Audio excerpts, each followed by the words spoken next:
The Changeling of the Guard. By V. Drake 77. Chapter 50. A Slow Roast. As I was not, apparently, an intentional participant in what was going on in the upper story of the business, I busied myself investigating the many odd contraptions the grindhouse apparently used to make not coffee. I had been initially concerned with what sounded like a large fly swatter striking something, but the screechy laughter and general mirth I felt from the other occupant of the house seemed to more than offset Moth Chaser's sudden inexplicable anger. Besides, I was aware that the bickering of siblings was held to be a time-honored tradition in Equestria, and I would hardly interfere in such a personal thing. Also, my ribs hurt and I did not look forward to her kicking me again. She could manage her kin. The espresso machine was steaming merrily, and the whole shop was taking on a pleasant humidity, the rich scent of coffee filling the air. I had to admit, there might be something to this. A jet of steam came from a brass vent of one of the devices, and I settled into a nearby stool, closing my eyes amidst the various bubbles, hisses and steam. The warmth was a delight on its own, but the moisture, the hissing, and even the faint rattle and buzz of the various devices around me settled me. It had been years since I had been in the hive, and yet I found this strangely comfortable. It was much like being a nymph again. There was a slight rustling, and one of the low whistles was muted.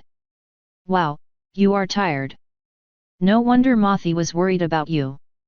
I mean, as a barista, I can't help but be a little hurt when some pony just conks right out in my coffee shop." I blinked rapidly, suddenly finding myself the object of scrutiny of an individual perhaps an inch away from my nose. I jolted, nearly falling off the stool. "Easy, friend, easy," the Thestral coaxed, holding up a small steaming cup to eye level. "Breathe. Steamed cream and espresso. You clearly need it." I inhaled deeply as ordered, enjoying the aroma. It took me a further moment to realize the cup before my nose was in actuality being offered to me, delicately held with wingtips by a small saucer. I couldn't help but feel a moment of disappointment. Topaz and I had tried French food at a fancy restaurant once, and I had briefly considered eating the plates as a form of protest for the lack of real sustenance to the dish. Still, I took the beverage and quickly downed it. "It is good," I admitted, peering at the small cup, then up at the new bat pony. "Pristine grinds, I presume." "You may," he acknowledged with a flourish of his wings and a small bow. "If I have the delight of meeting the lauded idle hooves." He was not, I decided, typical of what I knew of the Thestrals. To be fair, I'd met few that looked as tired as this one, but he had a slow smile to him and radiated a sort of contented cheerfulness. The bags under his half-open, slitted eyes appeared to be more of a permanent feature than actual evidence of exhaustion, but I assumed any pony dealing in caffeine would likely lack for sleep. He offered a wingtip instead of the usual hoof shake, and I gingerly shook it regardless. The slow smile turned into an actual beaming one, and he pumped my hoof vigorously. I tilted my head, curious at the precursor to my name. I was not aware I possessed any sort of fame. "Oh yeah, big topic around here." He grinned, and now I saw a hint of something predatory. "So, what can I get you? Oranges, grapefruit, candied lemons?" "What did Mothy offer you?" He paused, then shook his head. "Let me rephrase that, did you want to order anything?" "I had ordered the house special," I offered, uncertain we were discussing the same thing. "And she had mentioned something about a bubble tea. House special and a boba it is. Let's see, you probably want something bold. But sweet. Not a fan of lots of flavors, bet you don't care about bean varieties and bitterness is a no-go. And a no on bad coffee, too. I would think a lack of bitterness appeals to most ponies. It's coffee, you'd be wrong. Make it wrong enough, and you'll get a bitter sludge that no sane pony should ever want to drink. They buy it, don't they?" I offered him my cup, and he began twisting dials on one of the brass containers. He pushed down on something, and with a hiss more of the dark beverage flowed out, though he gave a surprisingly deft twist of his wings in the middle of the press and switched my cup out for another mid-pour. In barrels. Here, try this. See, a good espresso has parts. And a nice foamy top, see? Now, this middle part is what I think you'll like, most of the bitterness out, gets a good aroma, nice full flavor. He pushed the cup my way again, tossing back the rest of the other cup back himself. I was beginning to suspect the cause of his apparent insomnia might be work-related. Still, he was right about the coffee. What was that about bats? Pretty popular amongst the nobility. Why see, fruit bats eat the insides of a coffee fruit, leave the seed on the tree with just enough cherry to ferment, and we do the rest. Good cup, but a little pricier and tastes a bit more like the fruit itself. I honestly thought coffee was a bean, I admitted, considering. Nope, fruit. Tastes like mango, raspberry, and a bit of jasmine tea. And that bean is like a rock, hard enough to chip your teeth. He grinned while turning his head, showing off his own sharp teeth on the side of his smile, where one of the typical Thestral dental blades was very obviously flat in a way that didn't match the others. Learned that one around the time I got my cutie mark. We have all eaten things we should not, I suppose. A bell jingled at the door, and I looked over to it owlishly. Apparently I had been too tired to even notice it on my way in. Several other Thestrals began filing in, and they seemed to take notice of me with interest. Regulars, I assumed. One would think coffee is the last thing on most Thestral minds if they are preparing to turn in for the day. Night. I peered at the horizon through a shaded window, the night sky only just beginning to brighten. Ah, but you'd be wrong. Most of them want a low caffeine cup of the good stuff to get them through a few bits of early morning shopping before it gets too bright. Most places are setting up for the ponies just getting up and starting the day, not for the ones trying to survive the last bits of a shift. Besides, most shops are bright and well lit. We keep it intimate here. He flicked a wing out, gesturing to the entire establishment, then pointed at a sign reading "No light spells." Sometimes all we need during the day is a dim place to rest and get a bit of strength back before we fight through the rest of the day you sun ponies love so much. I see. And your regulars have decent night vision, so it works just fine. Or good hearing. He clicked his tongue at me, and I stared blankly. You know, like, he made the expression again, without such a loud click. I began to wonder if lack of sleep was taking an unusual toll on him. I have no idea what you are doing. One tufted ear flicked, the other flattening. Echolocation. Mine isn't so great, but a lot of us, it's like a sound photograph. Or, more like a short-range topographical map. I was intrigued. Like a plaster cast of your surroundings. The ears shot up. Yeah, that's a great way to look at it. The higher you can pitch it, the finer and finer the detail you get back. Like thinner plaster gets more detail. I mean, making sound models of ponies and things is a tradition. Foals collect them.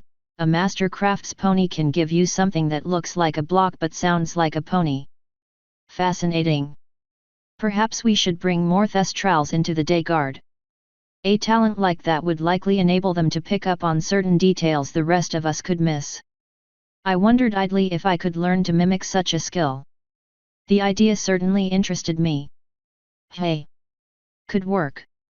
He gave me an appraising look, heading towards the strange shaker machine. Let me get you that boba. I quite liked the beverage, as it turned out. There was something eminently satisfying about a beverage you drank and ate at the same time, the strange little spheres in the beverage having a pleasant chew to them. Moth Chaser bounced into a stool to my right. Well, you certainly seem to be enjoying yourself. Double black for me, pre. You're killing me, sis. This is a specialty shop and you just get black coffee? Where's the love? Hey, I brought you a customer, I'm being a good sibling. Her brother grinned. Oh, yeah, customer. Is that what they're calling it nowadays? Mothchaser's own smile vanished momentarily. Okay, customer/coworker. Poor guy was too tired to know what he was even in for. Sis, I am appalled. I am quite enjoying myself, to be honest. It is good to relax a bit. I hesitated, then admitted with a hint of shame. I am, perhaps, guilty of seeking too much work. Like I said, he just pulled a triple. He didn't even go home last night. Pristine gave me a searching look. Your family must have been worried. If I had kin willing to claim me, they have yet to do so. That's a shame. Around your age most ponies would be looking to settle down. Maybe start their own. Pre grinned, looking towards his sister, who scowled at him. Duty always comes first. I admonished, enjoying my tea. You know, it's funny, Mothi tells our parents the same thing. I keep telling her with all the stallions around her in the guard she shouldn't have any trouble finding one to her tastes. She is a fine example of a guard's mare. I would tend to agree with you. Prius. His smile widened, and I marveled at the sheer number of sharp teeth he could show off. How about you? You know any mares with a good echo to them? I could introduce you to a few who wouldn't be against meeting a nice military-minded stallion. Know of one for sure who could use it. Pristine grinds. I turned to look at her in surprise, then turned further when I heard one of the regulars mention me by name. Perhaps I was better known amongst Thestrals than I knew? It made sense, I supposed. No pony else sold durians. What? I'm having a nice little conversation with my new friend. He seems like a gentle sort. Mothchaser tackled her brother over his counter. The walk back to the center of Canterlot found Mothchaser was surprisingly subdued. I'm sorry about all that. I mean, I didn't think you'd get an interrogation. Pre was just being. We were apparently not going to discuss the small brawl the two had, and I was not to bring it up. Topaz tended to be much the same with her mother's antics. A brother. A bother. She groused. I raised an eyebrow, and her cheeks flushed. Sorry. Family. He's just being nosy. We walked several blocks in silence after that. Mothchaser seemed as distracted as she was annoyed. Finally she sighed. So what does a mare have to do to actually get into your room? I shrugged, continuing to walk. Ask. I turned to look at her, then frowned and stopped, turning around fully. Mothchaser? Are you well? I mean, just ask? What if I, wanted to visit? Her wings were curled around her like a raincoat, and the little spikes midwing seemed to be twirling around each other in front of her chest. I made a mental note to ask what the digit was called. Absolutely. You are, of course, welcome anytime. I tilted my head. When we are not working, that is. She continued staring, and that confusing mixture of emotions began to resurface. Well, I might take you up on that. She began striding forward again, suddenly as confident as the element of loyalty herself as she passed me. How strange. I look forward to it. She stumbled, looking back, blushing heavily. She gave a little snort, then giggled, cleared her throat, and took off into the sky without another word. Now that was beyond peculiar, even for her. Perhaps it was a Thestral thing. Or even a Pegasus thing. I would ask Topaz. Topaz, this is not helpful, and rolling on the ground is most unbecoming of a professor. I eyed her with growing concern. Cackling is not an improvement. So what you're telling me, is all these years she struggled to catch her breath you've been putting, a sock, on your doorknob. A most unladylike snort here, though her humor was becoming contagious at this point. To keep ponies from interrupting you, with other changelings? And that is why you've got this reputation as a Casanova. I do not know what reputation I have outside of being an upstanding guard. You are the second today to bring it up. I tilted my head. A Casanova is a good thing, yes. Oh, idle. She rubbed at her jaw with a hoof, slowly getting herself back under control with a slow shake of her head. It, kind of.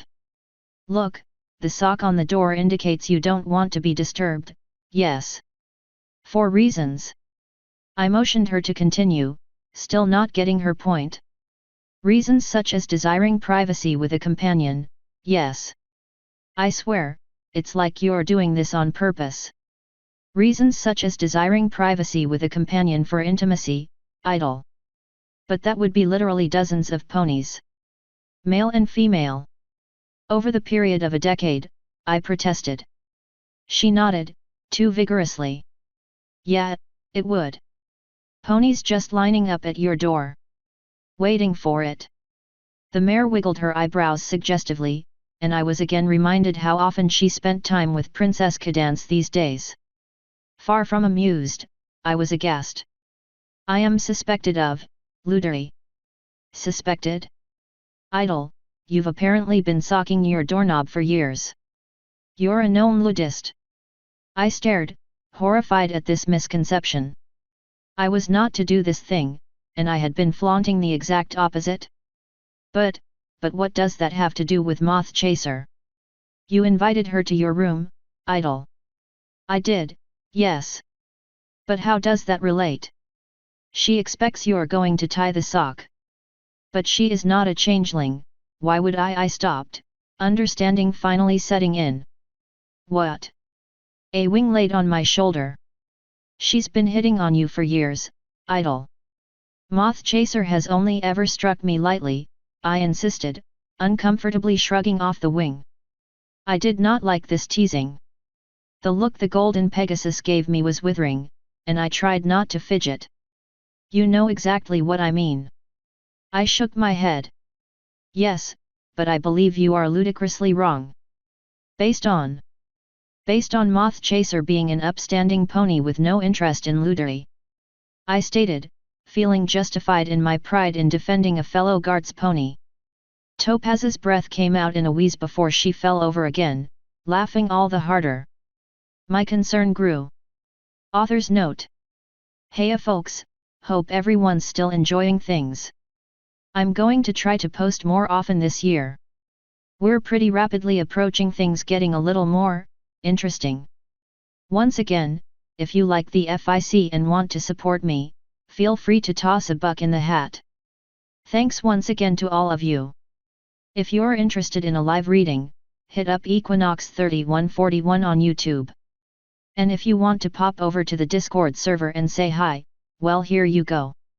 As always, comments are an author's food pellets. End author's note.